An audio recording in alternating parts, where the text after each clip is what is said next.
একটা final match, একটা যুদ্ধক্ষেত্র, আর এই ম্যাচ ঘিরেই 5,000 কোটি টাকার বেটিং। ভারত নিউজিল্যান্ডে এই মহারণে কি ঘটতে চলেছে, কোনো অঘটন? গ্যাংস্টার দাউদ ইব্রাহিমের ডি কোম্পানির নজর এখন এই ম্যাচে। আসলে সত্যিটা কি? আজ আমরা সেই রহস্য ফাঁস করব। রাত পোহালেই ফাইনাল, ভারত বনাম নিউজিল্যান্ড। দুবাইয়ের মাঠে ট্রফির জন্য শেষ লড়াই। দেশ জুড়ে উত্তেজনার পারদ চড়ছে, কিন্তু এই ম্যাচ ঘিরেই এক অদৃশ্য খেলা চলছে।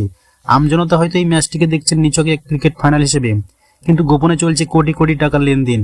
পুলিশ সূত্রে খবর, এই ম্যাচকে ঘিরেই 5,000 কোটি টাকার বেটিং চলছে এবং এর মাস্টার মাইন্ড কুখ্যাত ডি কোম্পানি। ডি কোম্পানি মানেই আন্ডারওয়ার্ল্ডের এক অন্ধকার জগৎ। গ্যাংস্টার দাউদ ইব্রাহিম ও তার চক্র এই ম্যাচ ঘিরেই বিশাল অঙ্কের টাকা লগ্নি করছে। শুধু ভারতেই নয়, দুবাই থেকে এই বেটিং নেটওয়ার্ক পরিচালিত হচ্ছে। ইতিমধ্যেই দিল্লি পুলিশের ক্রাইম ব্রাঞ্চ 5 জন বুকিংকে গ্রেপ্তার করেছে। জানা গেছে, সেমিফাইনালে ভারত অস্ট্রেলিয়া ম্যাচেও এরা বেটিং করেছিল। ধরা পড়েছে প্রবীণ কোচার ও সঞ্জয় কুমার নামে 2 বুকি। এরা গোপনে বেটিং চক্র চালায়। তদন্তে বেরিয়ে এসেছে চাঞ্চল্যকর তথ্য।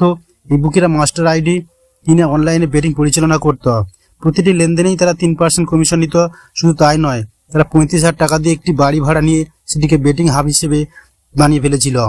প্রশ্ন একটাই, এই বিশাল বেটিং নেটওয়ার্ক কি ম্যাচের ফলাফলে কোনো প্রভাব ফেলবে, নাকি এই ম্যাচে হবে একদম ফেয়ার? ভারত নিউজিল্যান্ডের এই ম্যাচে কোনো অঘটন ঘটবে?